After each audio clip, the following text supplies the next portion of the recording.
refuse to lose. I'm built to win. Apply myself, I filled it in.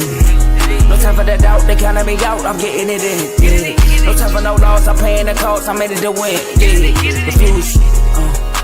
Mine, it can't be diffused. If you ain't thinking the same, then we playing by different rules. You can't see the vision, we living at different views. Until we complete the mission, keep getting up, never snooze. I walked a mile in my shoes, had the mind of a fool, chasing diamonds and jewels. Trust me, I was confused. Started minding my business and used my mind as a tool. Ended up finding my purpose and found the time to get to it. They told me I couldn't do it, they told me I couldn't make it. They sold it, could never break it. That's sadly mistaken. I need a piece of the pie, I want it so bad I can taste it. They told me like Toby, keep on running toes, they gon' take them. Refuse to lose, built to win. Apply myself, I filled it in. No time for the doubt, they counting me out, I'm getting it in. Yeah. No time for no loss, I pay for the cost, I'm winning to win. Yeah. Refuse to lose, I'm built to win. Apply myself, I filled it in. No time for the doubt, they counting me out, I'm getting it in. Yeah. No time for no loss, I'm paying the cost, I'm in it to win. Yeah. Refuse.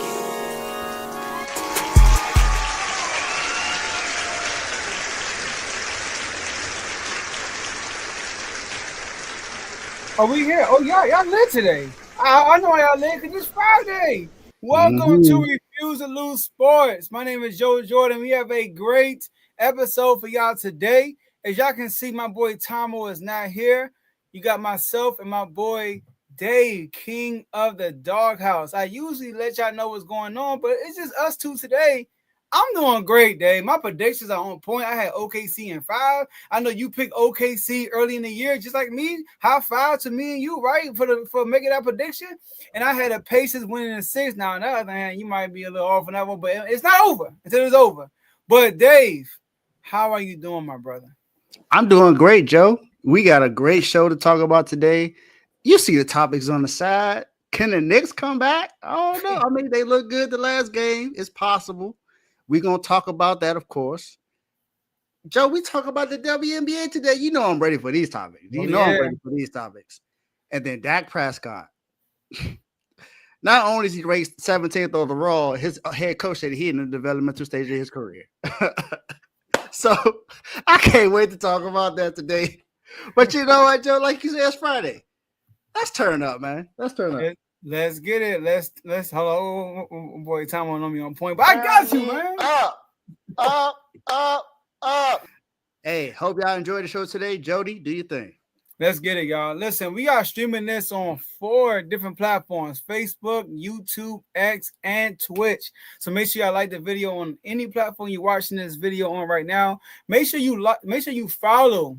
Follow. Before you like it, follow and subscribe on all of our social media platforms. You can follow us everywhere at Refuse to Lose Sports, or on Twitch and X. You can find us at R2L Sports. We're putting content out for y'all on a daily basis. I mean, we're talking about multiple content on a daily basis. And share this episode with somebody, so they can come on and watch this show live with you, because you could be involved in the show by being in the comment section. We can see all the comments y'all will be putting out throughout the show. And last but not least, enjoy the rest of the show. I'm about to say Tomo. Dave, let's start cooking. Jalen Brunson and the New York Knicks. They forced the game 6, Dave. I know you picked the Knicks in what? In 7?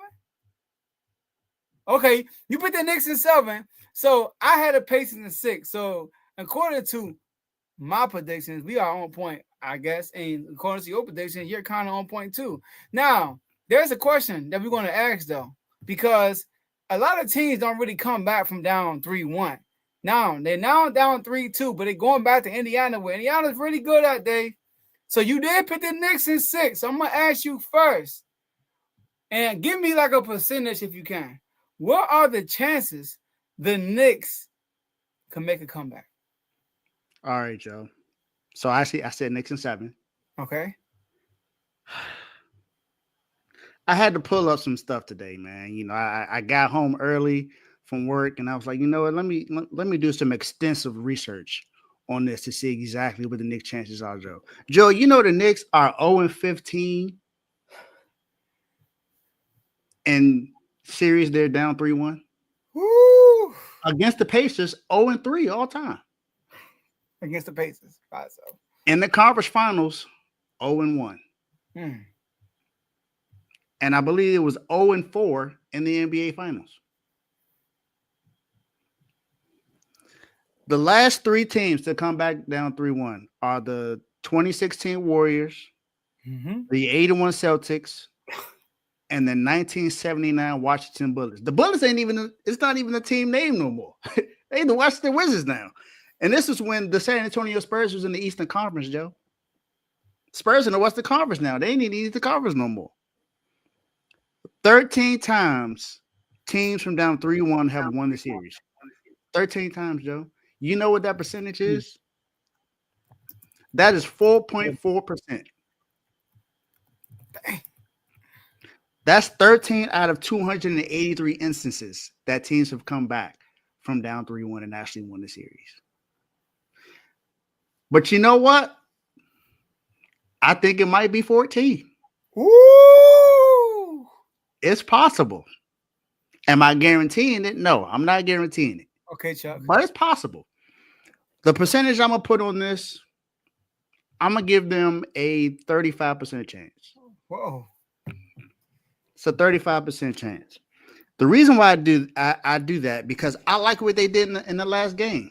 They switched up the lineup to make it more defensive to where they would still get a spark off the bench with Josh Hart, which helped out. Landry Shamet has stepped up in big time in that game. Shockingly, most of his teams get bounced in 5 games. If you look at the history of Landry Shamet teams, they lose in 5 games. It just so happens he's on the Knicks. The crazy part about that is he didn't start the year with the Knicks. So I guess it might be a little different this year. Who knows? But I like what they did. They played a lot better defense in that game. But one thing I can say is Cat keep getting himself in foul trouble, man. I just don't. I don't understand it. He keeps doing the same dumb fouls every single time, and it's just not making sense. I don't know what Cat's doing. But I think the Knicks got a chance as long as Jalen Brunson is on the floor.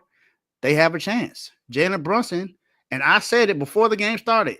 Well, not before the game started, but after Brunson only had 6 points in the game, I said he might go for 40 tonight. He ended up with 32. So I wasn't too far off. Now, do I think it happens? I don't think it happens, but I think they have it's a 35% chance to happen.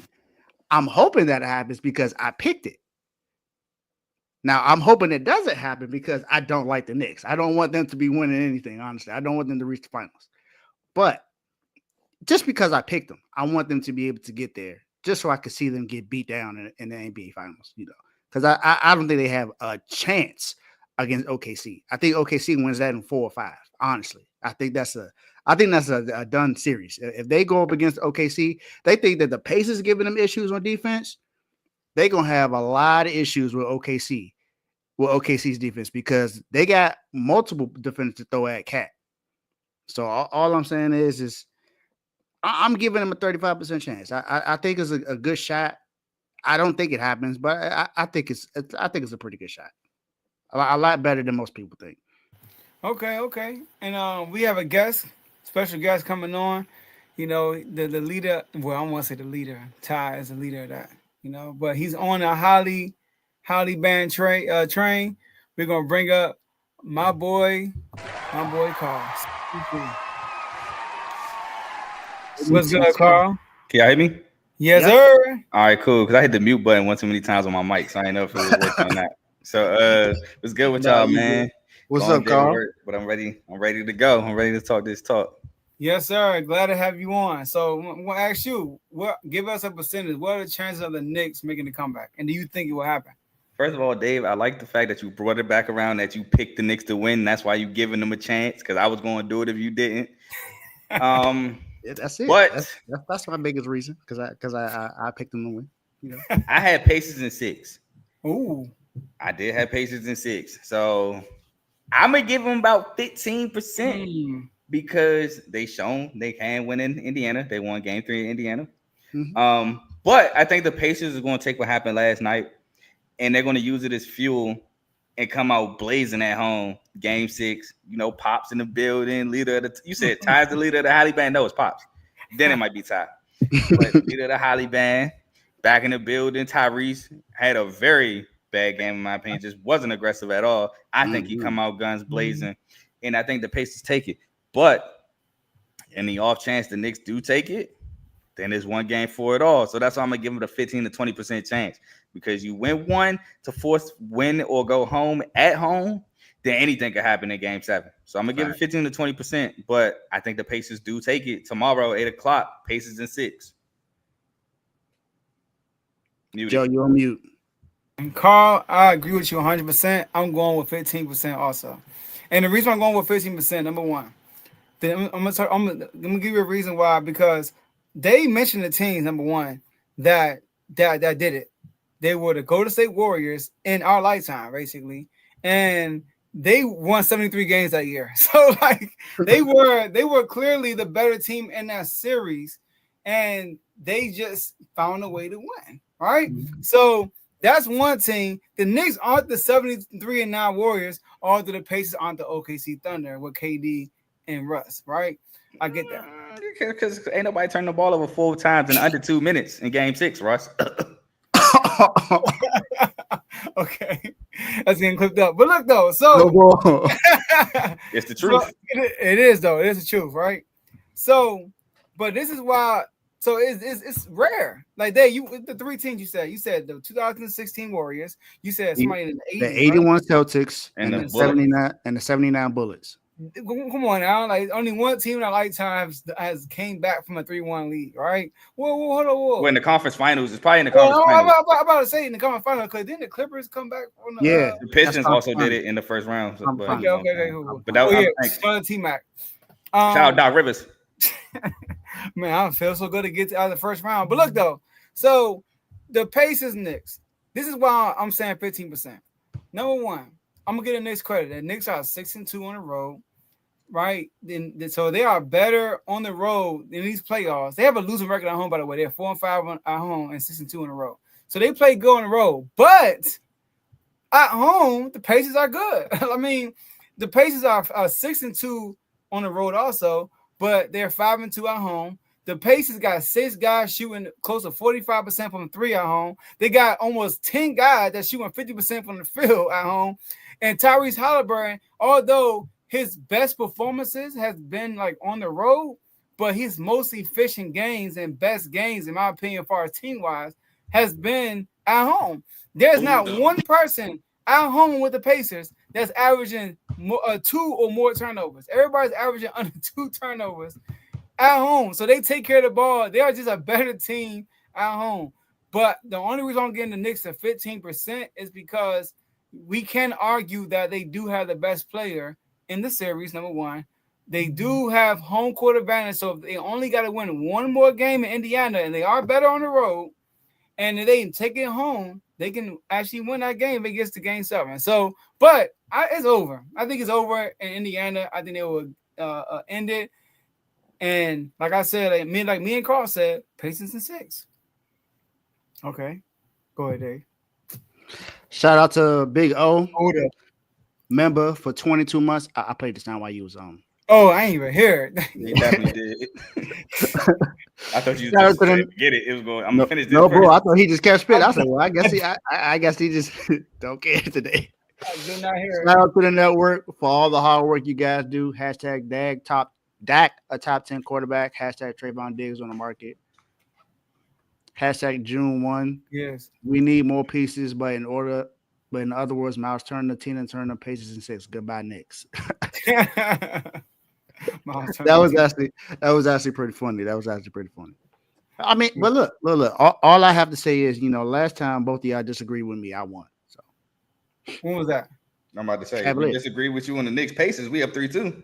I mean, the Cavs were already up though, so that's and the Cavs. Like I said, that series was like.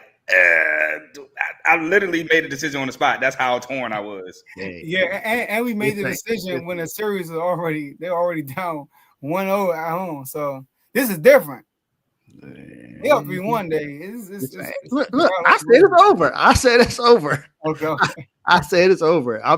You just said you asked me to get the percentage of chance that they can. I said 35, but I think it's over. That's all I'm saying. I say 15. 35 is a good chance. 35% is a good chance. You know, I say 15 though. You're right. I say 15. But we can move on to the Timberwolves. So the Timberwolves, man. I mean, we can move this. The Timberwolves, they just got whooped. I mean, how else can you put it? They just got whooped. They went to OKC, and it's crazy because I didn't watch this game live. My wife was like, "Oh, I watch this show." I'm like, okay, cool. It's most likely going to be a blowout. That's why I told myself, it's going to be a blowout. And if it ain't, I will catch up. And now after the first, sorry. That was the Pacers in this game. This game, we were doing unfazed. And me and AJ was like, dang, we're going to do in the game. And I was like, oh, that's cool, man. I look up, we get to the topic. We talking about Ant-Man and SGA. The score was 63-42, something like that. I was like, okay, it's a wrap, AJ. We don't have to worry about this game. It's over. So it's the second time OKC has blown the team out in Game 7. Sorry, in the closeout game. So I'm gonna kick this one off to you, Carl. The Timberwolves. There's some changes that have to be made. It has to. What do you think are the changes the Timberwolves have to make in this offseason? See, and this is the thing, right? Shout out my boy J-Mo. I was talking to J-Mo about this probably like 2 days ago, and I flat out told him I don't know. I like the roster they have now. Maybe I would say probably get a better center. I'm not a fan. I'm not the biggest fan of Rudy Gobert. If you know me, you know that. I've been saying it for years. To me, defensively, he's overrated. He's just a paint protector. That's nothing more, nothing less. But I don't know. I feel like Terrence Shannon needs to take another step, a big step. I am a huge fan of Terrence Shannon Jr. If he could take that next step and be that ball handler that they need that can create his own offense, that'd be huge. A lot of people saying that's what they need. Rob Dillingham is another guy. If he could take a step, and if he can be on the floor and not be a liability defensively, I feel like he would play more. But I do think right now he may be too much of a liability defensively, and that's why he's not playing. Although he's a great playmaker, great shot creator, he can do all that. I think his defensive liability is what's holding him back. But I think one or two more. No, I'm not going to say one or two more. One more perimeter defender. I would say probably an upgrade at center, in my opinion. I know somebody may disagree with me. That's fine. And possibly another shot creator, a guy who can do like and get his own shot, midi, 3-point, get to the cup. Just another shot creator. Now they picked like 17th in the draft, and I don't know the full draft board yet because guys are returning back to college, and some of these guys that's returning back, I'm actually surprised. Like Yaxel Lundeberg, he's going to Michigan. We got Tahad Pettiford going back to Auburn. That one threw me left. I did not think he would go back into school. So some of these guys are going to draft and going back to school. So, Otega Owe, he's going back to Kentucky. So, guys, I don't know who's in the draft yet. So, I don't know. Maybe they make a move for agency. I don't know if they try to draft it there. But I say a shot creator, another defender, and an upgrade at center if you possibly can get one. Yeah, so I'm gonna just echo the voice of AJ because AJ, he did 4 Wolves takes. He's deep diving into the Timberwolves every game, all that stuff. And after talking to him, and he made a good point too, like which I think we all noticed. Like, first of all, those guys, like you mentioned, that he finally gave opportunities to in the playoffs. Where were they all season? Where were they all season? And they don't have outside of. Now I know he said they need another ball handler. That's what Julius Randle was put. See, I heard that one right there. I heard that one. Okay, I can do this one. Shout out to my boy Dino Blaze for the $4.99 super chat. Contact Carpet Champs LLC. That's his business for all your flooring needs if you're in the DMV area. Hashtag shout out to Art as well. Definitely. I actually used his service before, and he's the real deal. So make sure y'all do that. Make sure y'all do that for all your flooring needs if you're in the DMV area. All right? Flooring. I know it's his Carpet Champs, but flooring. Floor, yeah. Yeah. So definitely hit him up. You can actually follow him on New Dino Blaze on Instagram. All right? New Dino Blaze. Not Dino Blaze, New Dino Blaze. But I know AJ mentioned that they need a ball handler. I mean, Mike Conley is a ball handler. Anthony Edwards is a ball handler, right? I mean, I feel like Jaden McDaniels could be a ball handler. They need to give him more opportunities. I said that last show. You did. Last show. He needs more opportunities with the ball in his hands, you know. And let me give the Minnesota Timberwolves credit for a second.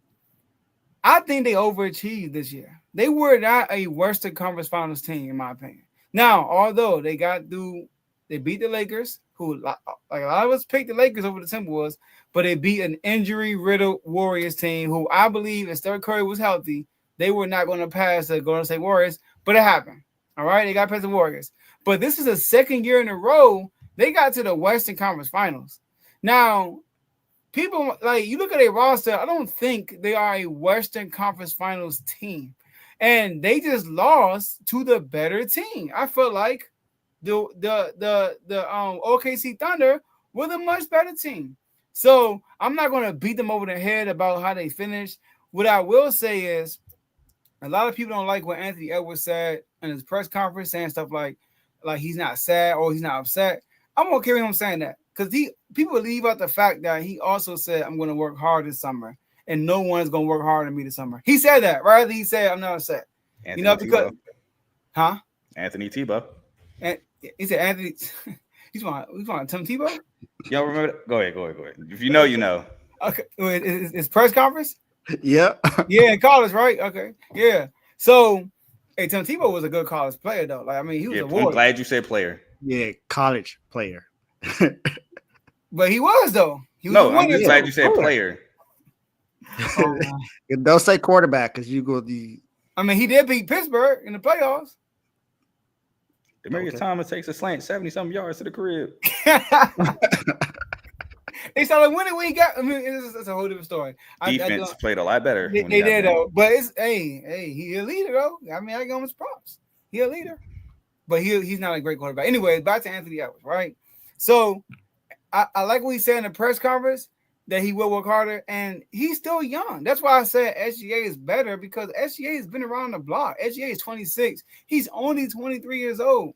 I get it. He came in the league when he was 19. He's been around for a while. He's been to the playoffs. What is this fourth year in the playoffs? First year lost to Memphis Grizzlies. I think every year. He went every year. He's been in the league, right? No, that's the first year, right? No. In the first year, he lost to Memphis the first time he went to the playoffs. He lost to the Nuggets in the first round. Then the third year was last year. His third year was the West Conference Finals and back-to-back years. So this was a great year for the Minnesota Timberwolves, in my opinion. Like I don't think they were a Western Conference Finals team. So I think the changes they had to make is they had to be a smarter team. I think Fish got to be a better coach. What I don't like what he said was this. When they asked, what do Anthony Edwards have to do to get back in rhythm? I forgot the exact question. He said he has to get himself on. I'm like, dog, you the coach. They are constantly double teaming this dude. How about you free him up? Right, run some actions that free this man up and take pressure off of him. So I think the head coaching has to be better, and the substitutions has to be better throughout the year to get guys more comfortable. So when their time is called upon in the playoffs, they will be ready. A guy like Rob Dillingham, for example. So those changes I think they should make. Oh, he does. I think I agree with y'all as far as Jaden McDaniels getting more opportunities on the offense to be able to handle the ball and create shots, because I think he has all the abilities to do so. But let's just put it into perspective that they won't do that because they haven't done it yet. So if you're not going to do that, then I would say, because what AJ would say is not just a playmaker, but a playmaker that can score. Someone that can also create opportunities for themselves to score. So it's not just somebody that can play make. Because if that was the case, then he would be okay with keeping Mike Conley there as a starting point guard. But if you want someone who's going to be able to get a bucket also while being able to play make, then I say, like Carl said, give Rob Dillingham a chance. But that's only if he's not a huge liability on defense, because that's the reason why he hasn't really gotten any opportunity. And you can even see it in garbage time that even when he's out there in garbage time, if he's on defense, it's like an automatic bucket on him. So it's like, do you want to risk that on the starting lineup? I don't really know if you want to do that. So if I look at like the free agents next season, as far as and Carl, I looked at the draft board too. Will Riley is projected to be 17th overall from Illinois. That's not what they. Oh, I like Will Riley. Will Riley pissed me off against MSU because he'd be having his best games against us. But I like bro. He's a freshman. He was a 6-man. Ended up starting. I like bro. I don't know if that's what they need though. Yeah, I don't know either. To be honest, but I mean, if you look at the landscape as far as like playmaking point guards or playmaking guys that can playmake and score, I mean, most of them are on contract or have player options. Braun, player option. I mean, we know Braun is not going there. That's automatically out the question. Fred VanVleet, he's under a club option in Houston. He's not going nowhere. Kyrie Irving, he just had an injury. I'm pretty sure he's going to stay in Dallas. He has a player option. Harden, player option. I mean, Malcolm Brogdon, no. That's a no.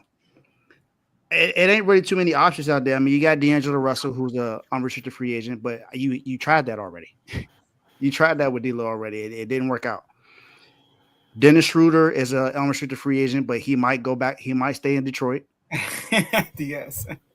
So it's not that many options. I mean, you got Chris Paul out there, but is he still a scoring option on offense at this point in his career? I don't know.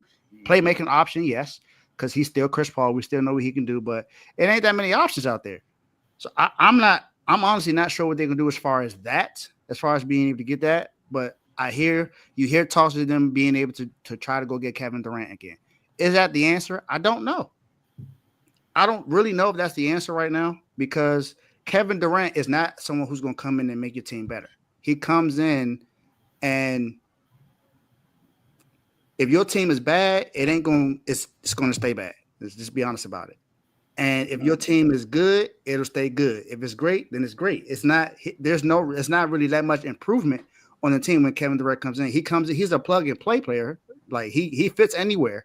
But is he going to take him to the top? I don't know if that's what Kevin Durant is right now in his career. So I don't really know what options they have. Now, I think a possibility could be to try and go get someone like a Jonathan Kuminga. Another guy who can handle the rock, who's an offensive threat. But the thing is, what is it that you're going to have to give up to give him? I don't think you should be able to give up that much because Steve Kerr don't think that he can win with them. So you should be able to find a way to go and get Jonathan Kuminga if that's the case, because it's a young guy who wants to go somewhere and he thinks that he can be an all-star player. Just imagine that tandem with Jonathan Kuminga, Randall, and Anthony Edwards. I think that would be good enough. And I feel like they got to do something with Rudy Gobert. I honestly feel like they need to move him somewhere or find something to do with him because I don't think he fits Minnesota. I said before the series started that Rudy Gobert was not going to be the same player in this series because he can't do nothing on offense. If it's not a lob or a putback from a rebound, he's terrible offensively. He is not good. There's been multiple instances where he's right there at the rim and he misses an easy layup, or he's shooting a awkward shot and it's a brick. They need to move him. He, as good as he is defensively, he's a liability on offense and defense, especially in times when the other team has a big man. It's not much he could do.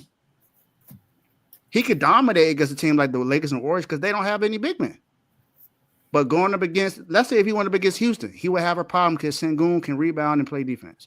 If he went up against, we saw what happened against OKC. Can't do nothing against them. Name another Western Conference team that has a big man. He gonna have issues. So I don't think he's the answer. So maybe find a way to move Rudy, but Ant got to work on getting to his spots. That's another thing. If he's gonna work hard, I hope he's working on getting to his spots and slowing the game down for himself. Because his pace is. He doesn't have a change of pace most of the time. Only in his Euro step where it's a change of pace because he has that slow walk Euro that works most of the time. But his pace is, I feel like he doesn't know when to turn up or when to slow the game down at times. So I think that's something that I hope that's what he's working on in the offseason. I gotta disagree with you with the KD take. Yeah, I was about to say your KD James crazy. Go ahead, Carl. No, go ahead. That's crazy. Yeah. Like you gotta think about the type of team the Phoenix Suns have and the type of team the Minnesota Timberwolves have. Phoenix Suns got 0 defenders over there. 0. Whoa. Hey, my boy Ryan Dunn, he's gonna be a defender. He's young. Yeah, I got you. Yeah, but he wasn't I got you. But Minnesota Timberwolves, they are a defensive team. And then you throw KD for Naj Reid. Let's say that you replace Naj Reid with KD. And that's all lineup. I mean, I think they will be a top heavy. I think they'll be like one of the favorites to come out the West alongside with OKC. And plus, you got an alpha male who can play defense, Anthony Edwards, playing next to Kevin Durant. What do you think they're going to do with Nickeil Alexander-Walker? Because he's unrestricted free agent too. He's not coming back regardless. They already said that. He's coming back? Yeah, they already say he tested free agency. I don't think he's coming back. If I'm him, I'm going to OKC. I'm going to team up with Cuz. I'm not gonna lie, I thought about that too, Joe. I thought about him going to OKC too. I'm like, let's go with Cuz, man. Get you a ring with the fam. But yeah, he a free agent. I don't think he's coming back. But especially after that big game he had, he better get that moolah. Yeah, my KD ticket so he can I could put a bad name on Kevin Durant so he can come to Miami. He ain't coming to Miami. I don't even know if I'm at Miami if I want KD, to be honest. Yeah, I mean we gotta give up for him, you know. And then also Rudy Gobert, right now, I get it. He can be a liability at times. I do think we over-exaggerate the liability take because of what happened in the past with him. Because even in this series, he wasn't really attacked a lot. Now, SGA had him a couple of times, but it's SGA. But outside of SGA, was he really a liability out there? I'm not talking about being attacked on defense. I'm just talking about his offense. He doesn't for some reason he just don't fit the offense of what Minnesota needs right now, honestly. But what big would though? What do you mean? I mean, if you throw Chet over there, he'd be fine. I mean, obviously you throw Chet there, but how you asked the question. I asked the question, but how realistic is it for you to get a Chet though? Like Chet is an anomaly. So I'm more so looking at the floor spacing. It's just to me it's just not working with Rudy being there. It really is not. I don't think he's a problem though. Think about it. They got to the Western Conference Finals. I'm not saying he's the problem. Okay, and I didn't say he's. I'm not saying he's the reason why they're losing. But what I'm saying is he's not a solution either. I mean, he was a big solution for them to get there. They played against. I just told you why they played against two teams that had no big men. That's a lot of teams, easy picking. And then JJ Redick made a dumb decision to not play a center at all. Yeah, and Rudy had his best game ever. Crazy. But that's a lot of teams, though. I know you try to think of something in the West. You got Jokic, you got Sengun, but if they take Sengun out the game, who coming in? Exactly, Sengun's they only two. Steven Adams. Oh, Steven Adams, you're right. I'm tripping. Getting them boards. He be getting them boards. Exactly. Right? But there are not a lot of teams in the West that got bigs like that. Now the OKC they got 2 7-footers. That's crazy. That's rare in the NBA right now. Hold on. You got the Clippers. You got the Nuggets. Mm-hmm. You got the Rockets. Mm-hmm. Golden State do need to get a big. They do need to get one. Golden State need to get a big for sure. Memphis. OKC. That's over. That's 4, and it's 8 teams that made the playoffs. If you include Minnesota, that's over 50%. Zubac got one guy. Zubac is the only guy that got as a big for real. Memphis, if you want to call Jaren Jackson. Zach Edey on his way up. Zach Edey's on his way up. Zach Edey is going to be a problem for Rudy Gobert. Yes. I promise you that. How? Why what do you mean how? He's big and he can move. And he's 7'4". All right, look, man. I'm not trying to say. I might be exaggerating. He might be 7'2", but still, he's a 7-footer for sure. I'm not trying to be the Rudy defender, but I think the criticism is overwhelming. I think we are overrating the critics. I think we're criticizing too much. He wasn't the problem for OKC. The problem was Julius Randle turned the ball over, right, and Anthony Edwards not being aggressive. I don't think he was the problem, but I do think he was a problem. Yeah, everybody was though. I didn't say he was the problem. I said he was a problem. But Julius Randle was a bigger problem for real. Hey, don't say that too loud. He was. We agree, but don't say that too loud. I mean, that's what I'm saying. We weren't the ones saying that he needed an apology tour. So. Yeah, you know how me and Carl feel about Julius Randle. Oh yeah, debate. But I want to know how we feel about Paige because she cooking. I mean, She all through. she out with a concussion right now. Yeah. Oh, for I real. didn't even know that. Mm-hmm. Get well soon. I know how those go. She gonna miss at least 2 games. Yeah, she out for a week. I know how those go. Bro, I had 4 of them. Dang, Carl. Wow, let's say one of your TV forgetting your takes. But anyways, honestly, you don't know. You don't even forget your takes. You don't even forget your takes. But Paige Beckner is having a good rookie start in her rookie career, in WNBA career. You know, they got their first win. I was there live, fellas, in this game. I was there. You know, I don't know if you can see me in the stands. You know, the camera got to go up a little bit more, and you probably see me. But yeah, I was there for this game live, and she went crazy. You know, homecoming, going playing in Connecticut, but she having one of the best rookie starts in WNBA history, and we're just going to react to her high start. And I think it's my turn. I'm gonna kick this one off. So what I like about this start Paige is having it, right, is I'm gonna compare it to Caitlin Clark, because Caitlin Clark was the hot commodity last year. She came in and she was the star. She became an MVP candidate by the end of her rookie year. But we all saw that early on it took some adjusting. She had to come in and catch her rhythm in the WNBA. In the second half of the season, she went to a different level, right, at the post All-Star break. She actually caught her spark right before All-Star break against this very team, and if I'm not mistaken, against Dallas Wings, and her and Enrique was going at it, right? So you see Paige, and watching Paige, y'all, playing with this team, it's Enrique's team. All right? That's the difference. The difference between Indiana Fever when Caitlin was a rookie and Paige when she was a rookie is the fact that Caitlin had the ultimate green light. Like it was her team. They ran plays for Caitlin. When I watched the Dallas Wings, they run most of their plays through Enrique. And Paige is a point guard though. She runs the show, but they running plays a lot for Enrique, and Paige is getting a lot of her stuff off of if Enrique can get hers off. All right. So like break down plays and stuff like that. But she off to a hot start. I'm just gonna compare her numbers real quick. I wish I had a graphic for y'all, but I'm gonna compare her numbers real quick to Caitlin's. So far in her first 6 games compared to Caitlin's first 6 games, she's averaging 14.7 points a game, while Caitlin's averaged 16.7. She's averaged 6.7 assists per game, while Caitlin is averaged 6.2, which is she's a great passer, right? And it went up like crazy in the second half of the season. She's averaging more assists. I didn't hear that. She's averaging more assists a game, while averaging 2.3 turnovers per game, which is pretty good, while Caitlin was averaging 5.2. So she's taking care of the ball a lot more. She's shooting 33% from the 3, while Caitlin shot 30%. She's shooting 43% from the field, while Caitlin shot 38%. And she's also taking 11 shots a game, while Caitlin took 13. So Caitlin took more shots.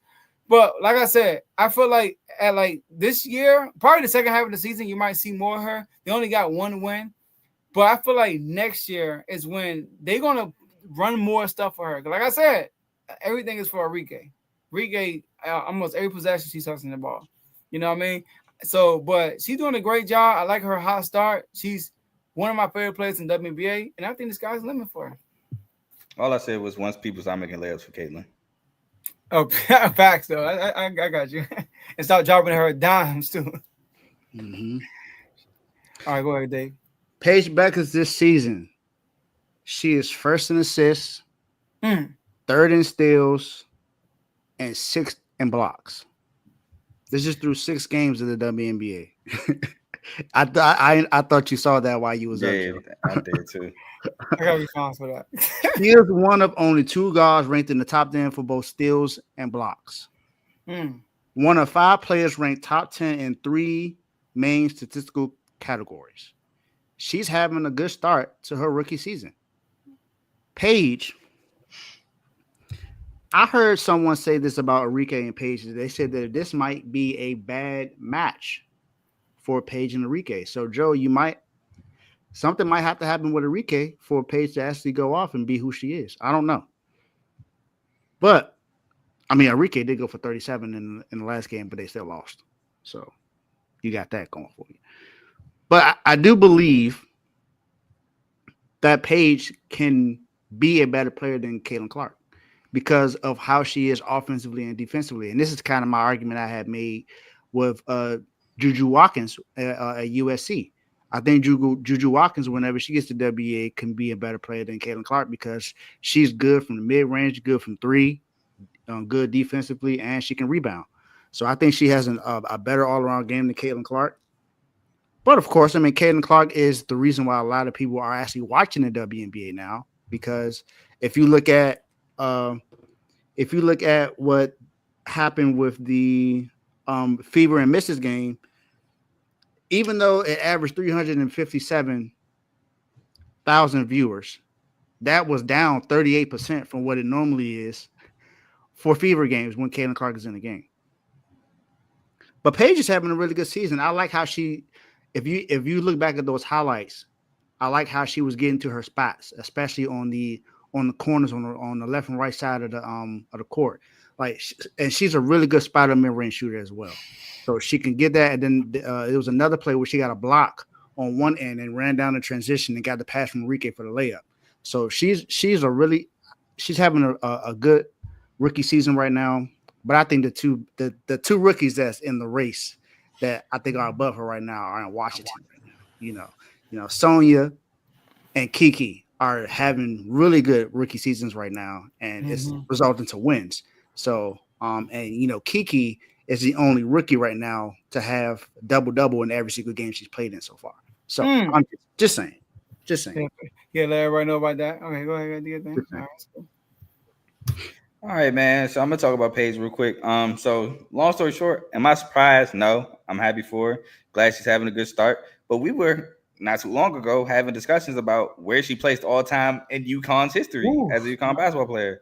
So for her to be coming into this league where a lot of UConn players are in, and her to do her thing, not shocking at all. Like you said, she's averaging 14 points per game, doing what she can with running the show for the wings and trying to get Enrique, her stuff, like you said, Enrique got to get hers first. Paige is kind of like second on the pecking order, but she's also new. Obviously, she's a rookie, so she's obviously going to be behind one of the best or better scorers in the WNBA in Enrique. But surprise, no. I think she's growing into her role with the team so far, and she's taking it real well, and she's blossoming actually in that role. Like you said, Dave, y'all two rookies are balling, and Sonya Crichton and Kiki. Kiki for sure, like you said, getting a double-double every game. And the Mystics, what are y'all? 3-2, something like that? 3-3. 3-3. Yeah, 3-3. Well, 3-4 today. Y'all play the Liberty, but nonetheless. Sorry, bro. Y'all playing the Liberty today. It is what it is. But they are bringing hope to the city in terms of women's basketball. So y'all are hoping there. But I'm not surprised, man. Paige was a baller. A lot of people were excited for Paige to come into the league. And she's coming off the natty, which everybody thought they were happy for her to get because they felt she deserved it, and she finally got it. So I'm not surprised at all. Shout out to Paige. She's doing her thing. Balling, like I said, y'all said the numbers. Y'all compared them to Caitlin Clark, so they're eerily similar. So, and she got less turnover. So shout out to her. Hey, real quick, I do want to can you put that comment for me? The nosebleeds one. I knew this was coming.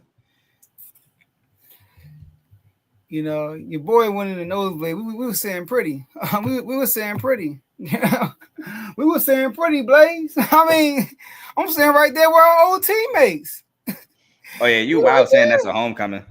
Come on now, we chilling. You see our color? We see the little blue spot right there. We right there near the floor. We close.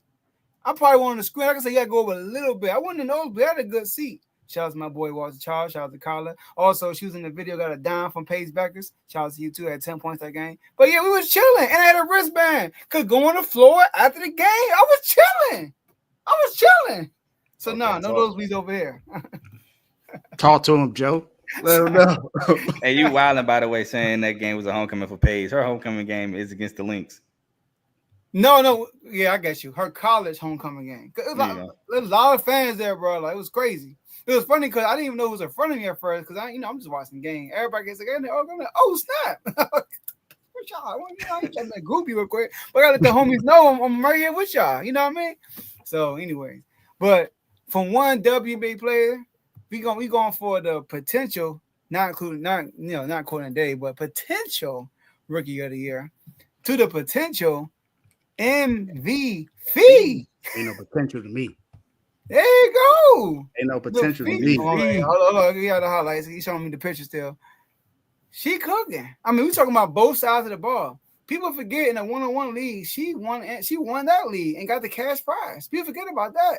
And now she coming in here and she like, you know what? I'm letting y'all know that wasn't fluke. I should have won last year. I should have been the one hosting that trophy, not Breonna Stewart. So she coming here with vengeance. So obviously we know we're gonna start this off. No, let me take this one. You want to take one? Okay. Let my boy Carl cook on this one. Oh, so go ahead and cook. Go ahead. If y'all was in the WNBA chat or the NBA chat last year, you know I said at the start of the season, NAPHEESA Collier was one of my favorite players, and the Lynx was my dark horse to win it all. You did. And she got fouled, by the way. She should have been shooting free throws to win that game. She was fouled. She should have been holding that trophy. WNBA champion, should have been an MVP of the series, all that. She was robbed. And she came back with a vengeance, like you said, leading the league in scoring, average of 26 points a game. Undefeated, 5-0. They do play tonight against the Mercury, who are 4-1, led by Satu Sablé and Alyssa Thomas. But she's second in steals, 2.4 a game. She averages 7.8 rebounds per game. She is balling, and she's the leader, like I said, of the undefeated Lynx. And like I said, man, she's coming with a vengeance. She's showing y'all that title should have been mine, and she's coming to take that. The Liberty, all y'all better be careful because y'all done pissed off a great player. And like you said, she does it on both ends of the floor. She plays defense as well. And she's just amazing. She's shooting 54% from the floor. I think like 44% or 43% from three and 94% from the line. What's that? 50-40 splits? Come on, man. Big Fee is balling, and I'm happy to see it. And I hope she wins the WNBA finals this year because I'm rooting for them. I ain't gonna lie. I might be a Lynx fan. I was a Shock fan, but they've been gone for years. They went to Tulsa. I don't even know if they still the affiliate now, but I might be a Lynx fan because of Big Fee, man. She is balling. Carl, you want to know how much she's balling, Carl? Okay. First game she played this year. She correct. 34 points, 4 rebounds, 4 assists, 57% from the field. First game off Bucks, putting up 30. Second game, 23, slight game, 23, 6-1, 55% from the field. Second game, go back up, 28 points. Third game, 33 points. Look, I know she only had 16 points in the last game, but she had 5 steals and 2 blocks in the first quarter in the last game. Balling. What me and Carl been calling her? MVP. That's what she is. She coming for the MVP title. It's hers. It's hers. And no, I don't think anyone else has it and on lock right now other than NAPHEESA Collier. I'm sorry. I just think that's it. Also, the Lynx are 5-0 right now. This is the 6th time in franchise history they've been 5-0. 4 out of the last 5 times they won, they actually got to the finals. And the last time they were 5-0 was 2017 when they won the title. Is that Simone Augustus, isn't it? Yep. I believe it's going to happen again this year. In the offseason, I had already predicted that I would think that the Lynx would get back to the finals this year and win because of what happened last year. I think Fee is coming back on revenge. And also, I got to throw this in there too. You mentioned the 1-1 lead, Joe. You know who took her to 3 games in that final. I mean, Leah Edwards, AE from Mystic. So y'all just saying. Mrs. representing well. She cooked Breonna Stewart in the 1-1. Yeah, she did. Well, nothing. Got her up out of it easy. So just saying. She did. But Fee, MVP, easy. I think it's hers to lose at this point. I know it's only been 5 games to the season, but I think it's hers to lose. I think it's hers to lose. She balling. She cooking. She might go for 30 tonight. Daggone might. She might go for 30. She averages 26. She averages basically 27 points per game right now. So she a baller, man. She is one of the best players in the WNBA. I think everyone says that that Asia Woods is the best player in the WNBA, but Fee right there. Fee is right there. Yes, yes. She might be top 5. She is. Might be. I think she is. She's either the best or top. She's top 2. Yeah. Oh, well, some people might say Breonna Stewart. Some people who? Some might put Breonna Stewart. Yeah, some people might put Breonna Stewart up there. Solo Dolo, I'm taking NAPHEESA. I rock with you on that, but I'm just saying what some people might say. Some people might throw Breonna Stewart up there. Some people might throw Caitlyn up there early. No, Caitlyn not yet, but Caitlyn's top 5 though. Yeah, I'll put Fee top 3 easily. Yeah, I would too. Top 3. She's definitely top 3. I think she's top 2 though. But I ain't mad at that tape. She's hungry though. That's what I like about her. She's very hungry this year. Very hungry. Having that loss, one game away from winning the whole thing and one foul away from winning the whole thing. Mm-hmm. I know it's tough. You know what I mean? And it's crazy. And also, what I like about what she's doing this year, she's shooting a lot better from 3. Mm-hmm. Last year, she shot 31% from 3. Right now, she's shooting 43%. Now, I know, and she's shooting a little bit more threes than last year. 3.2 this year, 2.9 last year. But I know it's still early. It's only 6 games in. We got a small sample size. Numbers could be heightened early, and numbers could be looking worse early. Like last year, she averaged 20, and now she's averaging 26, which is a huge margin. This would be a career high, basically. Yeah, so and remember last year she was out with injury for a while. She was. She definitely was early in the year. She definitely was, and they started losing too when she got out. So I think she's hungry. She's very hungry. There's definitely a team we need to watch for in the playoffs, definitely. And then nobody will be surprised if they get back to the WNBA finals. But I like what I see, and obviously she's an obvious MVP right now. If we had to cast a vote right now, because she's doing it on both ends of the floor, averaging over a block and a half a game and 2.5 steals, which would be 2.5 steals is a career high. She never averaged 2 steals a game in her career. I do think she need to cut down the turnovers a little bit, but she is a big. So, but I think, she was second MVP voting last year, and she had a good case last year, a great case last year on both ends of the floor last year. I think she had the number 1 defensive rating last year, if not I'm mistaken. Yeah. Was it number 1? I think it was number 1. She was number 1. No, Russell was 2. Oh, was it? I was about to say I wasn't sure if Asia was 1 or not. I think for our defensive rating, I think she was defensive rating. Asia won. Didn't Asia win defensive player of the year? She did, but she won it off of like stats and a whole bunch of other stuff. But she was number 2 defensive rating, so I mean, she deserved it. I think she was number 1. But her stat, she had her. You look at her number, she had a great case to win MVP. Mm-hmm. But Asia would just had a better year. Asia is Asia, but right now it's NAPHEESA for sure. It's NAPHEESA. All right. I think this is what the chat want to see right here.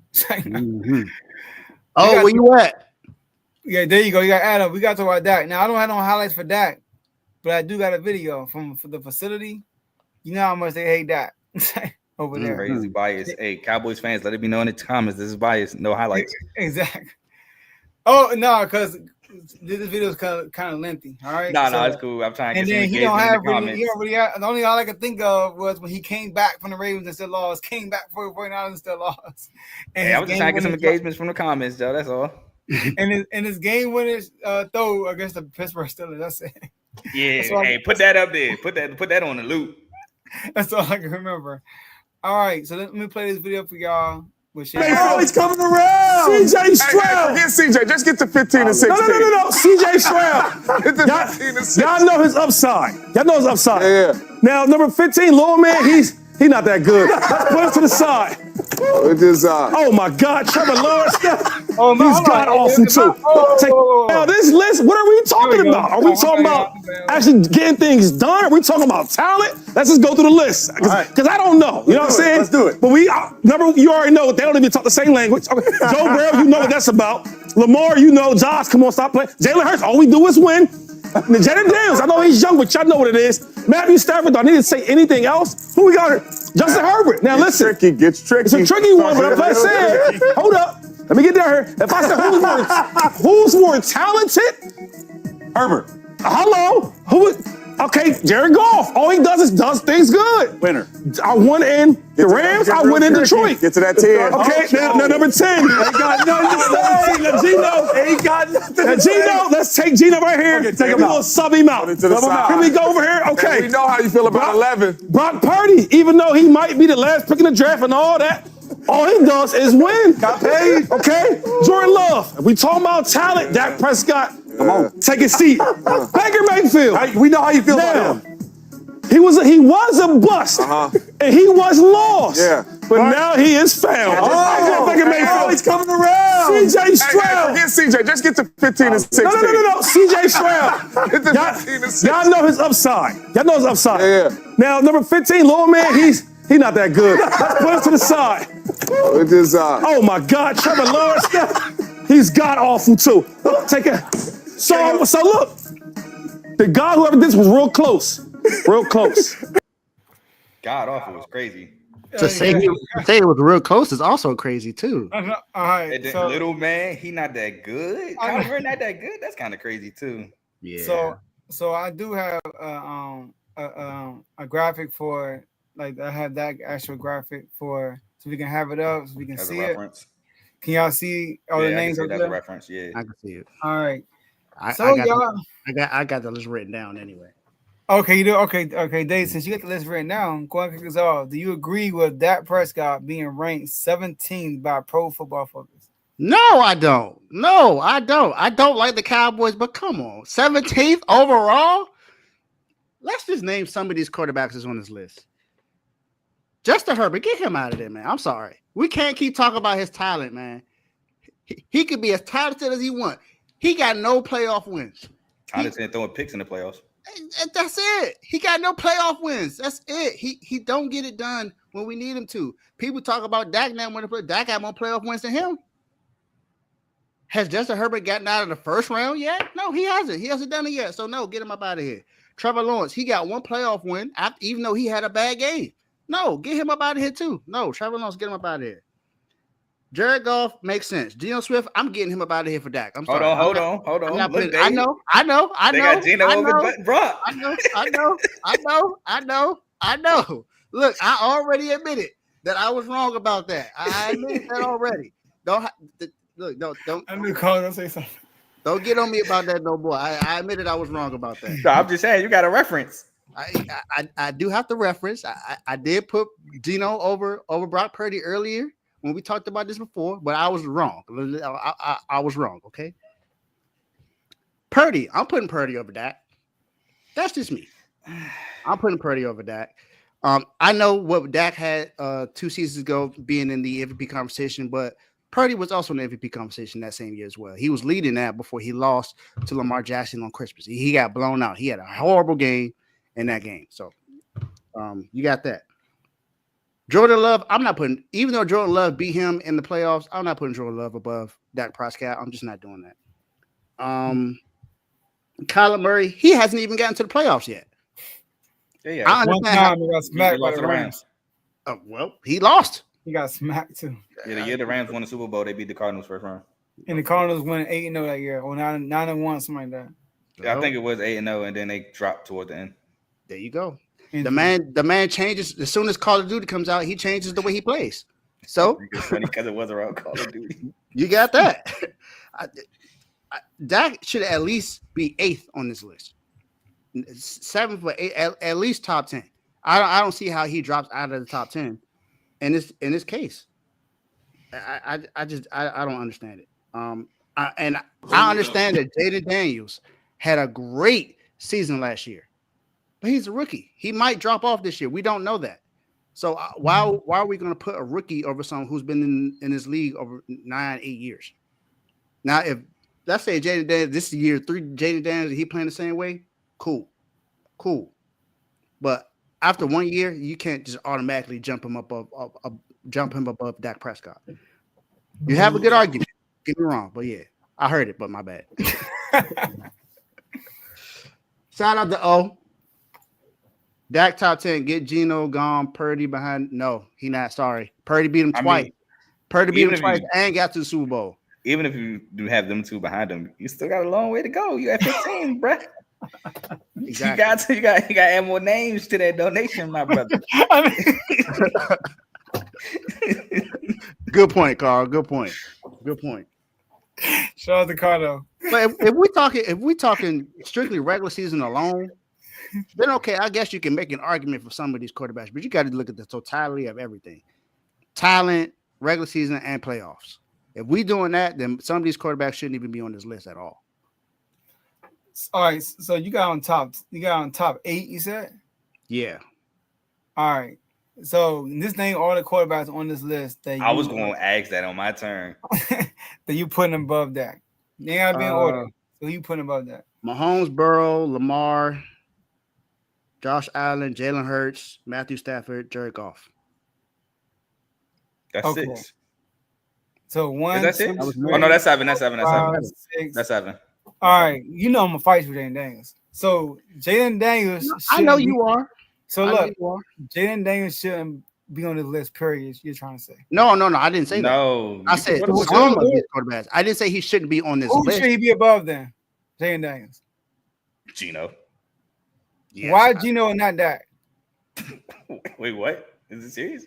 I'm serious. Why is Jalen Daniels above Gino, but not Gino's not that good. Gino has no playoff wins. Has never been in MVP conversation. But Dak Prescott, has he ever been to an NFC Championship game? No. Has Gino But has Gino my make the boy Jimmy playoffs? Kyle done it? Gino made the playoffs last year. He got. Did he? Beat him. Look. I'm asking you this. It wasn't last year if y'all beat him. You mean 2 years ago? Yeah. This is what I'm asking because you said the reason why you won't put Dak above Jaden is because he might not be good next year, right? Which is probably so. He only did it for 1 year. So why are we putting him above any quarterback if that's the case then? You can go above Bo Nix, Bryce Young, Tua. Bo Nix is a rookie though. Bryce Young is a second year, you know. But Gino is a veteran. You said any. Joe. Said any. Joe. Uh-huh. What I mean is Dak has actually won in the playoffs. He's actually done some things in this than these other quarterbacks. Gino has no playoff wins. None. I got you, Dave. Jaden Daniels had a great season. He did accomplish more Dak has had in his career as the team accomplishment, i.e. playoff wins and everything like that, right? But we don't know if this is a one-hit wonder season or not. It's basically what Dave is saying. So while he is talented, had a great year, if he does not follow that up with another great year, then one might say it's an outlier, one-hit wonder. Nobody had tape on him for real, and he shined. It's things like that that can be said. Now, we're not taking away from his talent. Exactly. We're not. I said that. But what he's trying to say is I'm not taking away from his talent. CJ Stroud is at 14, right? If you'd have put CJ Stroud somewhere last year, he probably wouldn't have been 14. He'd probably been closer to like 11 through 13, something like that. He'd definitely been above Geno Smith. So all we saying is just let a sophomore season happen first. Now, with some guys, you're going to put them above. You're going to put them above Geno Smith. You're going to put them above, I say Jordan Love. I mean, I feel like Jordan Love's overrated. You're going to put him above Trevor Lawrence, Tua, Bo Nix, obviously being a rookie. Why are you going to put him above Jordan Love? Because Jordan Love didn't beat the Cowboys. But Jordan Love got a playoff one. Against the Cowboys, where Aaron Jones also ran crazy over against the Cowboys and Dak threw 2 picks. It was a team win. That's why I'm on the hill that team success is not a quarterback stat. I understand you. I understand what y'all saying. The logic you're using for Jaden Daniels not being above Dak, then Jaden Daniels should be on this list, period. Because y'all basically saying he's still talented. The 1 year doesn't mean anything until the sophomore year comes. No, to be above it's to be above certain certain quarterbacks, players. Joe. It's not anybody. It's not any quarterback, Joe. It's certain players. Dak has actually gotten some. He's actually done some things in this NFL career that other quarterbacks on this list has not done. He got one playoff win in like last 6 years. I'm serious. I got you. He got one playoff win in like 5 years. That's one. Okay, cool. I got your point though. No, Jordan Love. Okay, that's the comment ain't come up yet. All right, cool. I see what you're saying. Like Dak, the past year in terms of team success has not been. Oh my God, he hasn't been great. But one, he had a MVP-esque season. Although to me, it was because he was beating up on lower tier talent. But he still had that. You can't take that away from him. He did make All Pro. All Pro. So you can't take that away from him. That's an individual accomplishment. And in my opinion, the 2 49er games they lost, one of them they shouldn't have been the favorite, and the other one they weren't the favorite. Now Dak did do that stupid quarterback throw on 4th down. He was good both games though. He wasn't, but I don't think he should have been the favorite in either one. He was the favorite in one game. I don't think he should have been the favorite. I think the 49ers should have been the favorite in that game. I've said it even before that game happened. And the second game, they weren't the favorite. They were the underdogs, but he did play bad in both of those games. That largely don't mean nothing because the Commanders weren't favored against the Tampa Bay Buccaneers and they weren't favored against the Detroit Lions. It don't matter. That's true. That's true. But the Detroit Lions also had 1,000 injuries and had another player on defense get hurt in that game, the second play of that game. That's not why they lost. And Jared, can I finish? Sit down. And Jared Goff had 4 or 5 turnovers. I mean, yeah, but JD5 balled, but it's still a team game. It is. And he balled the year with the team. We were number 2 overall pick. And he did. The reason why Jaden Daniels should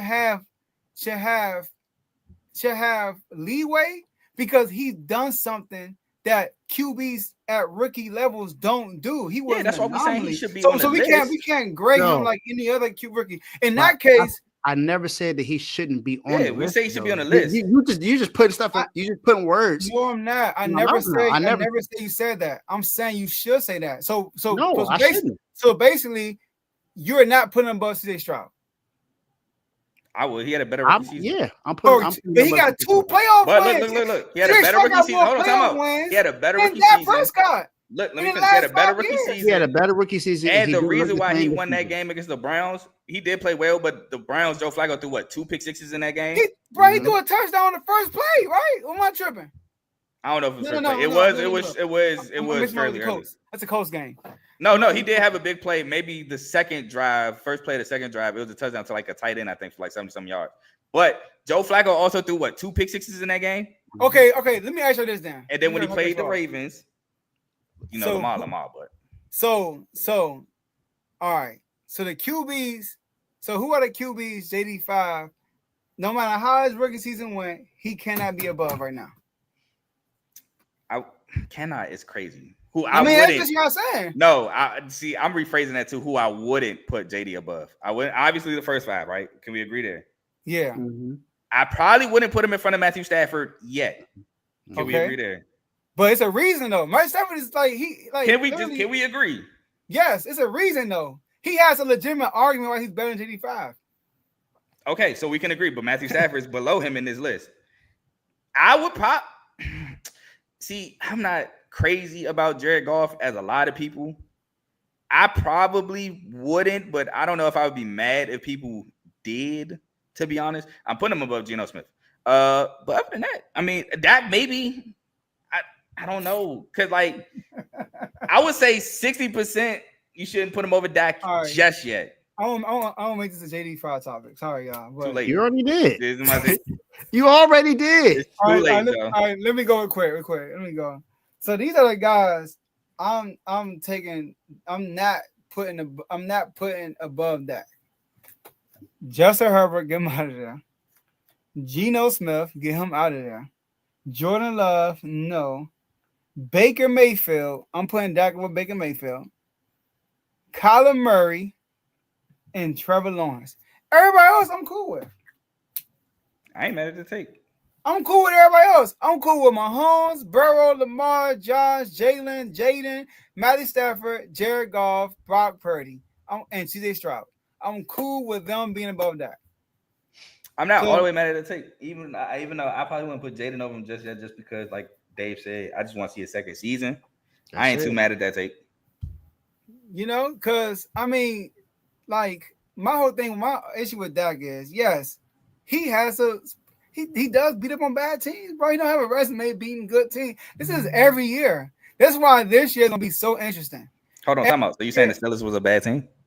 I mean, I'm sorry, bro. Like, all right, cool. I mean, we saw the second half of the season. We lost to the Steelers. I get you that. We lost to the Steelers. And that's when they had Justin Fields too. I feel like they got on a roll like mid-season when Russ first started. They got on a little roll and then they went downhill right again at the end of the season. Oh, you mean when the schedule actually got rough? Mm-hmm. Yeah, basically. Oh, you trying to say we want a rough team? That's what you trying to say? No.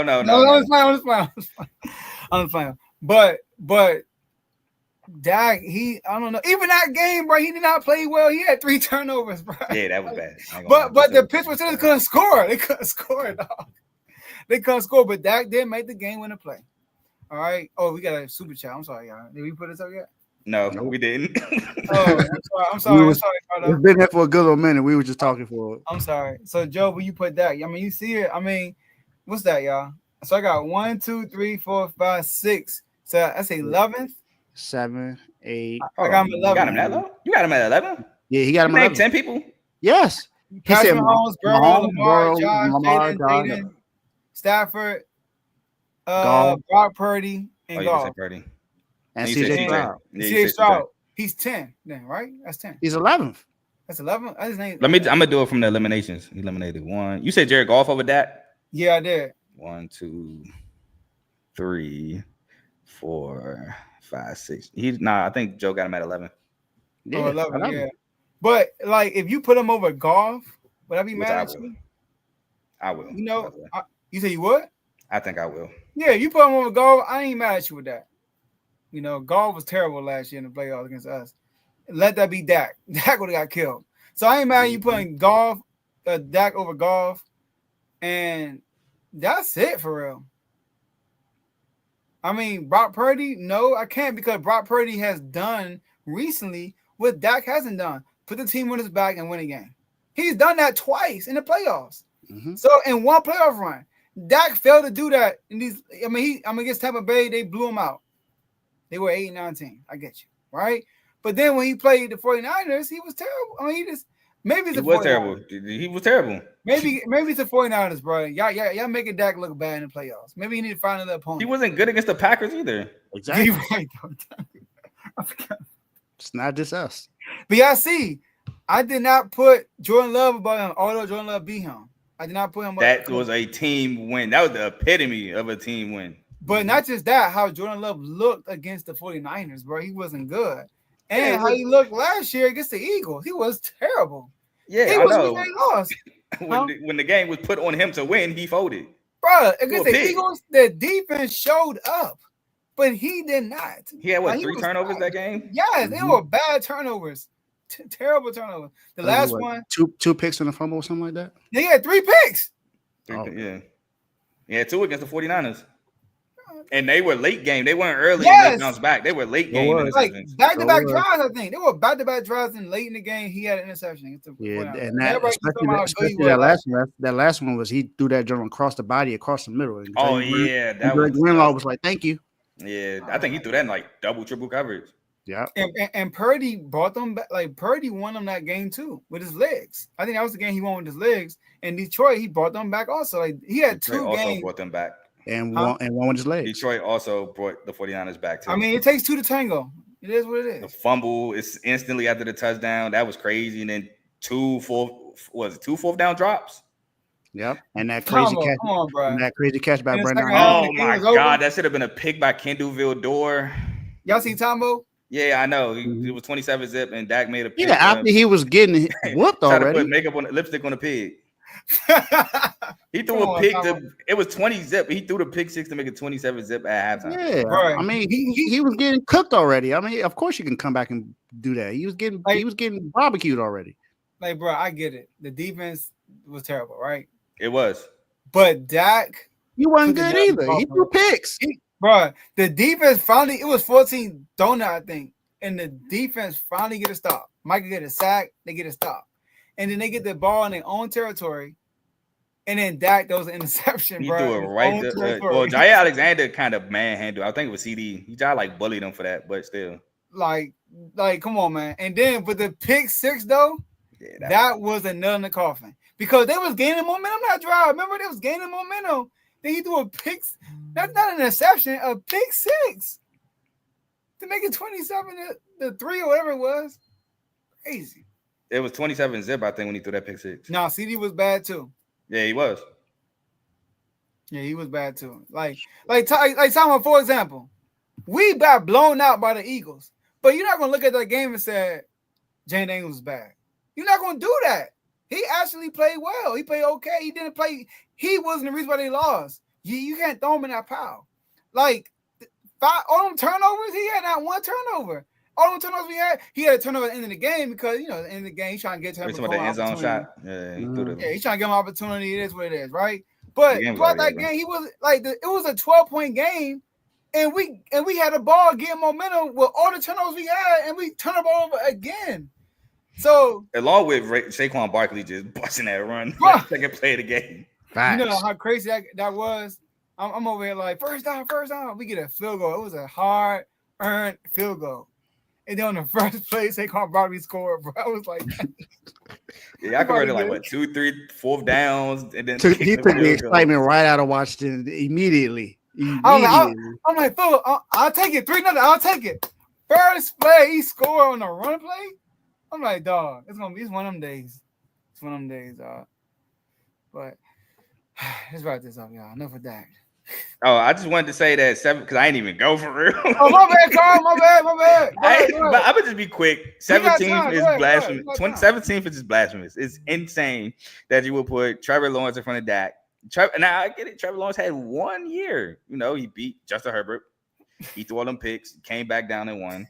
And he had a good game against the Chiefs. That's divisional game. He just went against the Chiefs. Okay. It just happens. But other than that, Trevor Lawrence has been very disappointing. Kyler Murray, yes, he beat Dak in Dallas, but again, team win. I think Byron Murphy had like 2 picks and 1 pick in that game, something like that. It was a pick team. On who? Chill out, bro. Chill out, bro.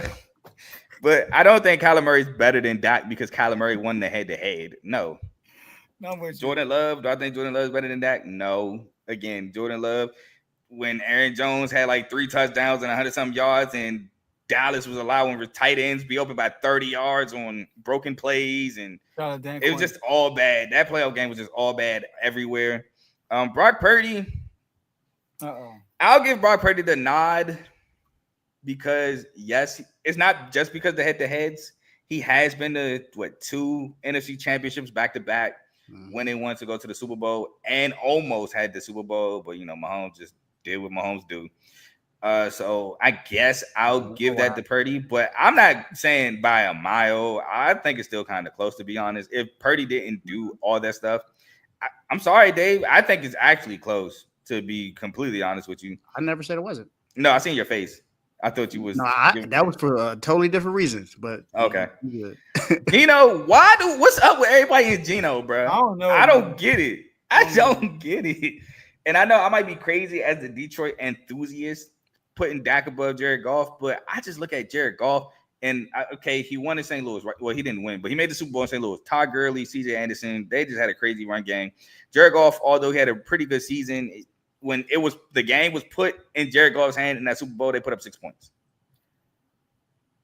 But real quick to cut you off, when the playoff round last year, not this year, last year before that, he played really good, bro. I'll give him that. I was the Rams and even the 49ers, that wasn't on him at all. No, I give him that because I don't think that was on him either. But you put the game in his hand against the Commanders.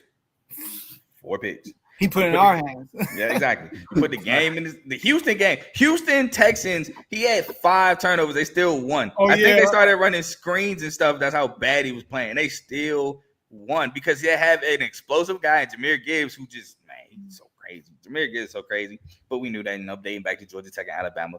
And then you got Amon-Ra St. Brown, who he just does whatever. He does whatever. He can break a play. He wins on 3rd downs, wins on 4th downs. He wins on money time. I feel like a game like that is why that's one of the reasons why. Well, no, not one of the reasons, but that's the reason why you can. That's the reason why you can talk. You can talk about how bad of a year that CJ Stroud had, because that was a game that he should have won. And you look at the game; it was just multiple times where he just was. He wasn't getting it done on 3rd down. It was just that was a bad. Do you remember what Goff said in that press conference? Did he say something like he don't know how he threw 5 minutes? He said something about like he thought he played well. He said something like that, right? It's no way he said that. It's no way. He said something crazy in the press conference, like he either played well or he didn't play bad. Like he basically said, like them picks went on him, basically. And before you continue, Carl, Tomo, I'm okay with Dak being above Goff. Yeah, I might go Dak above Goff. I don't know. I'm not really that crazy about Goff. It's just, I mean, he's gotten further in the playoffs than Jared Goff has. Jared Goff has gotten further in the playoffs than Dak has, so that's why. That's one of the reasons why I have him above. Not really. They both. Oh, nah, yeah, he went to the NFC Championship. We been just in talked about the NFC NFC Championship run, and he made the Super Bowl. Exactly. Yeah. No, the Lions. He made the NFC Championship. When? When they Oh lost. Yeah. I'm tripping. That was he been to the NFC Championship game twice and to the Super Bowl once. Yeah, that's when they beat the Rams, and then they beat Tampa Bay. Oh, yeah. And somebody I can't remember who caught that game winning interception. See, they Gardner Johnson Yeah, game winning, but he got that game sealing. Game sealing. They was up a touchdown, and he caught it. CJ. Shout out to him. He's gone now. It's crazy. Jared Goff does really well when he got really good running backs. Just is what it is. And then get Justin Herbert out of here. Yeah. Everybody, he has such a great arm. Yeah, he has a great arm to throw picks to the other team. Get him out of here. When they had really good success in the regular season when they took the ball out of his hands and they started running the football and relied on defense, just like Jim Harbaugh does. That's what he did at Michigan. Took the ball out of J.J. McCarthy's hands. That's what he did at San Francisco with Alex Smith and with Colin Kaepernick. That's how ran the ball with Blake Corum in Michigan and Donovan Edwards, which shouldn't have been on the cover, by the way. And just ask J.J. McCarthy to make timely throws when we call upon you. That was the formula in Michigan. That was the same formula last year with the Chargers. So get Justin Herbert out of here. And he's trying so hard to boost his ego too. Yep. And then Jaden Daniels, again, I personally am on the side with Dave. I just would love to see another year. I do think Jaden Daniels is talented. I do think Jaden Daniels could probably crack this top 5. But I just want to see another year. Facts, and I say that too. I think he can crop top 5, top 6 for sure. If he has the same season he had last year, there's no way he shouldn't be top 5 or top 6 at least at minimum. I can see top 3. Oh, okay, who you got coming out? Who you got coming out? Huh? I mean, if the chat would have voted, I could see Burrow and Josh Allen taking the seat. I did. That was my vote. Burrow not my top 3, but that was my vote. But I'm not gonna go there yet though. Burrow not my top 3 either. Not go there yet though. You know. Burrow barely in my top 5 right now. Yeah, my 5. He number 4. I debate whether I put Hurts or Burrow at 4 or 5. I got Hurts at 4 because Hurts. I mean, he wanted. You know, Hurts' situation is so crazy, bro. Because I mean, we all talk about carrying. I mean, the man was. You talking about a team carrying you there the whole year, bro. Like the team was winning the games, but he showed up in the Super Bowl. like he showed up in the Super Bowl, so it kind of erased everything. And in the championship game, it erased everything that happened in the regular season. It's so weird when you got Burrow and plus this is crazy. And plus, it's the second time in the Super Bowl where he actually played really good. So, but here's the thing, though, you got Burrow who goes crazy when they are not winning. If Burrow don't play well, like if he don't play well, they are not winning. Yeah, they lose when he play well. You know what I'm saying? Like they went against Lamar, bro, and Lamar. I mean, Burrow played great both games. And then Lamar just had to stiff arm somebody. Get off me, touchdown. And then the Eagles play him, and Lamar, he didn't have it. He won terrible. He didn't have his best game.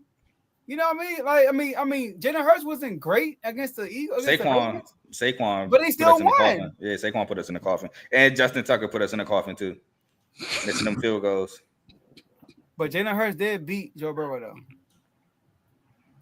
It's Tyler Loop era though. I wish Tom was here, man. I wish you were here, Tomo. But we'll catch you in the chat, like you said. All right, get to you. I don't think Tomo about to go crazy in the chat because he caught the fact that you said like you're not tripping if people put Dak over Goff. Mm-hmm. I want to know how you feel about. No, I think he got Purdy over him. I think he will agree with what we said. So in that case, if I put him up with Goff, he'll be top 10. Exactly top 10. You know, because I'm putting Jane Daniels above him. I'm gonna do it. I'm gonna do it, y'all. I'm sorry. I'm not mad at you for doing it. I mean, that's your quarterback. That's your guy. He brought new life to Washington. He has done things that hasn't been done in over 20-some years. I'm not mad at you. I personally just want to see one more year. Facts. I mean, you know, I honestly think if he played with another team, I would put him above that. That's serious, like, because he was really good last year. For me, I did want to say one thing about your. We were the number 2 overall pick. That team was nowhere near the same as the number 2 overall team. Stop it. I mean, who was different about it? Yeah. The whole roster? What you mean? I know we had the biggest roster turnaround in NFL. Exactly. The biggest coaching staff turnaround and everything, you know. But we back, man. And y'all see my man gained some weight. And they said everybody is saying, oh, yeah, we're expecting to lead this year. Everybody. I hope so. I'm a JD5 fan. We are not. Yeah, you are. Shout out to Carr. Even before me, They Carr. said the same thing for CJ Stroud. No, I ain't hear that. Nah, I ain't gonna lie. I don't remember that either. I ain't hear that. What I did hear, him and Micah having the whole tour all season. I saw that. I don't remember hearing nothing about no. I definitely remember that. That boy was on Bleacher Report. He was everywhere. I mean, people kept saying he hanging around Micah too much. Like, people was actually all turned off by that. I actually do remember that too. You know, so get focused. Then he was with Amber Rose. I just remember the expectations. I don't remember that. You don't remember I that? just remember the expectations were a lot of people were that the Texans would be a perennial playoff team but that's not a contender in the AFC. But that's not just him, mainly because of him. Nah, they got Diggs. They had a good defense. They just thought it would be a second year, and the AFC South sucks. Facts. But you look at what we did. Like we also built around him, and then I'm talking about people in the building are saying like, I think he's gonna take a big leap. And then you physically see that he did something. He got bigger. Like the man was skinny. Now the man, got a little muscle on his arm. But just don't do too much. Lamar. Look at Lamar right there. Oh, yeah, Lamar. Get that muscle going back down. Yeah, should have had a third MVP. But it was funny because I remember it was one play that year. He could have scored, but he didn't. And then I thought about like, yeah, it's the extra weight. It's the extra weight. Man lost the weight and should have got his third MVP. It was the playoffs. Maybe, but he lost the weight and then he lost another MVP. Got robbed. Hold on. Wasn't it the playoffs? Then he almost broke up for a touchdown and then he didn't score against the Chiefs. Oh, you talking about? I don't know if he could have scored that play. I know what play you talking about. It was like a quarterback run to the right. And then he tried to step on someone. Yeah, I don't think he could have scored though. Maybe in that way he would have scored. Maybe, I don't know, but I know exactly what play you talking about. All right. Well, I want to hear what y'all got play because it's time for the R2L locker man. Now, Dave, you have my three?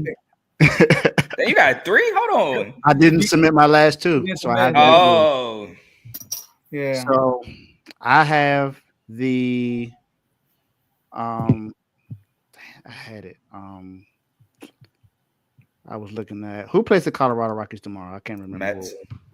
I have the Mets at -1.5 against the Rockies. I have the -420 straight up. Yeah.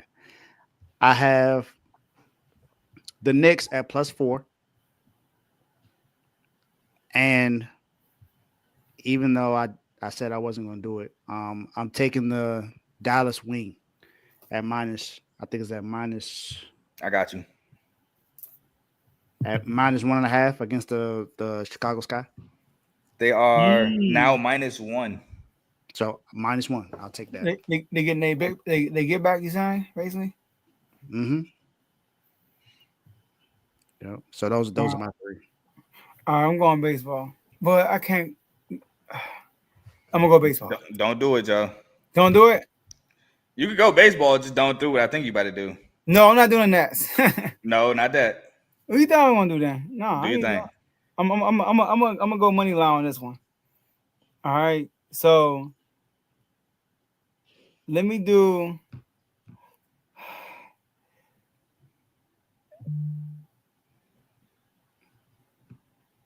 Nah, I'm not gonna do that. Go back to me. Come back to me, Carl. No. I'm gonna do it. I'm gonna do it. It's for my boy Teddy. I'm gonna do it. I'm taking the Yankees over the Dodgers money line. They +102. Dang, that's crazy. How they? I know, right? But they -1.5. So give me now. That's weird. All right. Yeah, I know where I'm going. Tomorrow is schoolball day. Schoolball. Yep, I knew it. Target schoolball over strikeouts. I don't know what it is yet. It's not up. Whatever it is, take it. Like I said, Will Warren, who hit last Friday, told you take whatever. Was it Will Warren? I think it was Will Warren. It was a Yankees pitcher. I can't remember if it was Will Warren or Max Fried. Either way, it hit at over 6.5. And let's get it. Target schoolball over strikeouts against the Kansas City Royals. I got my viewers. I'm gonna have the score. I'm gonna have Carl score up too, Because Carl has done a lot of R2L lock commands. Oh, we got a fight. He's on. Tomo is Chicago Sky +1. Oh, I saw that. Yeah. I saw that. Yeah. So I think the second time me and Tomo was at it one time with the Warriors and Houston Rockets, and I won. Yeah. I meant to tell you that was what Tomo's pick was. That's kind of one of the reasons why. Don't listen to this dude in the comments. Yeah, y'all. please no. Yeah. Well, hate comments in on R2L. As y'all can see, these are our opinions. All right. Mm-hmm. So you can bet the mortgage all you want. Just don't hit me up if you lose. Dino Blaze said to bet the mortgage on Joe. I'm mad at R2L now. Nah, brother. Be mad at Dino Blaze. Not R2L. Exactly. Yeah. Yeah, I know my disclaimer. Man, look, these like they said, these are opinions. You can tell us if you would like to, but please gamble responsibly. Gamble money. I always say this: gamble money. You're okay with losing. Okay with losing. I like that. Like have the mindset. If I lose this money, would I be all right? And I know people, and people be like, well, "You okay with losing money? You okay with spending money on cigarettes, right? You okay with spending money on alcohol, right?" Oh, talk to him, Carl. Spit. Go ahead and spit, You know Carl. what I'm saying? The only thing different is this money that you spend to gamble, you could win back plus some. You can't win that money back from them cigarettes. You buy them cigarettes, it's over. So gamble responsibly and gamble with money you're okay with losing. Send me that. I'm usually going for it. All right. He said something that you're going to have a disclaimer going forward. All right, man. My last words. Shout out to the whole R2L network. Shout out to the whole R2L family. Hey, Commanders, man. I'm telling y'all, JD5, looking, they saying Debo excited. All smiles day. All smiles. You know, he said he can make every throw. You know, he's saying high praise on him. You know, the defense, I'm very curious how our defense will look. Obviously, after what happened last year. But our offense is going to be good. I think we're going to be straight offensively. The Kings, same old. You already know the deal. I'm giving y'all 1 year. That's it. I want to see where we go. That's it. I want to see where the GM go. We just hired a new coach on the coaching staff. I never heard of him, but hey, I'm going to root for you because you're the part of the Kings. And before I pass it to Dave, I'm going to give a shout out to our superstar members.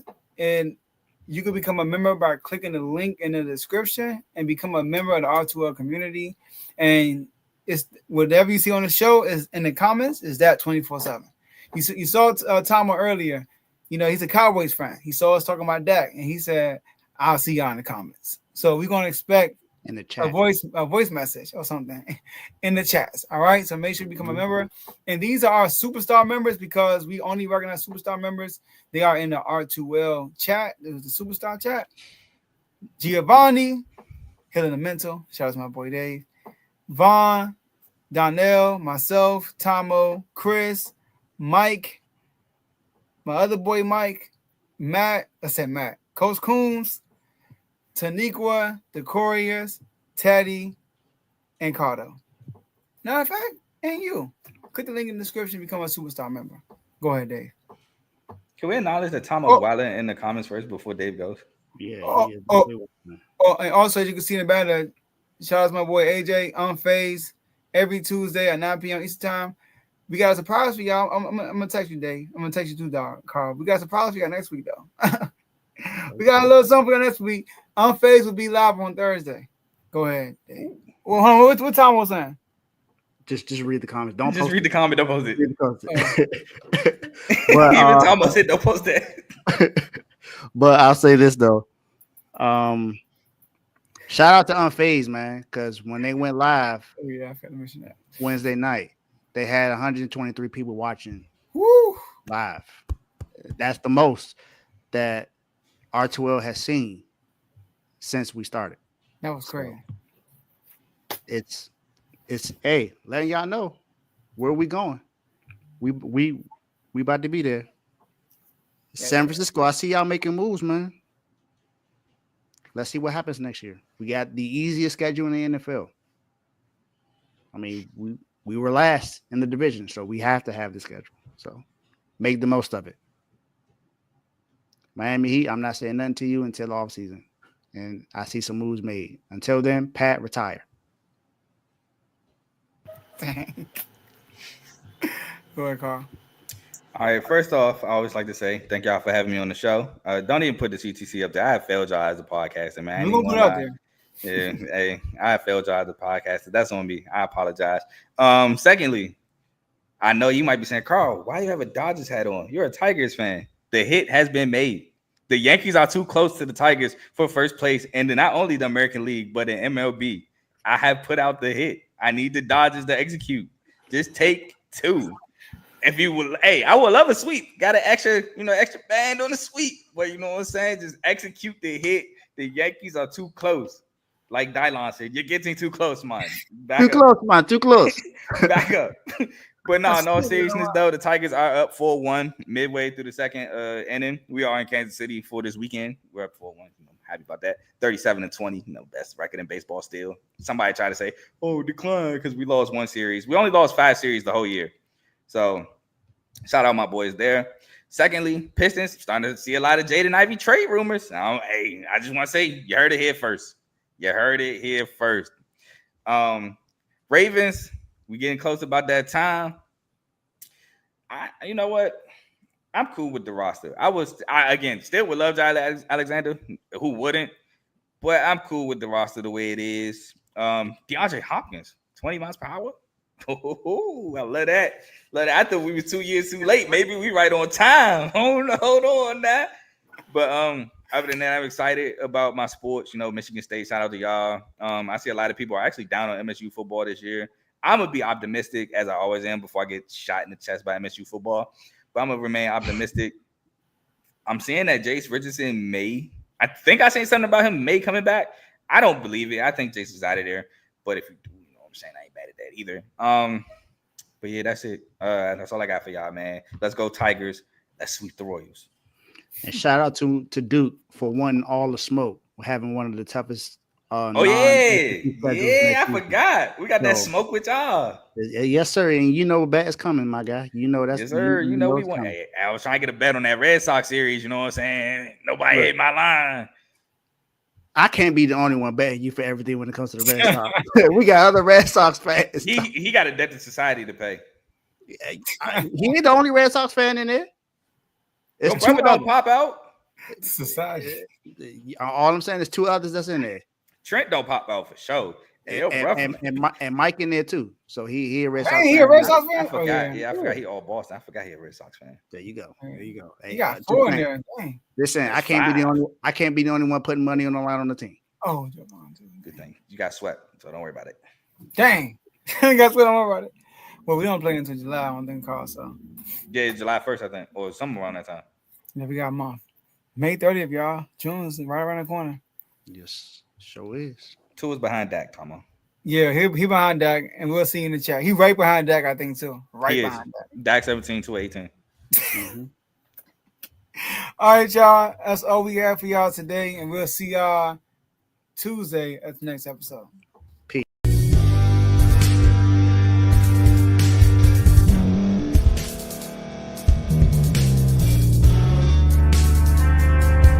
Thank you for staying to the end. If you're watching this on YouTube, please like this video, subscribe, and also hit that notification button so you can be notified next time we put out a video. If you're listening on any podcast platform, subscribe and hit that notification button, y'all, so you can be notified we put out another podcast audio. And last but not least, hit that share button. No matter what you're listening to or watching it, hit that share button and send it to somebody that you know that would love to watch this episode you just listened to. So once again, thank you for staying to the end, and we'll see y'all in the next episode.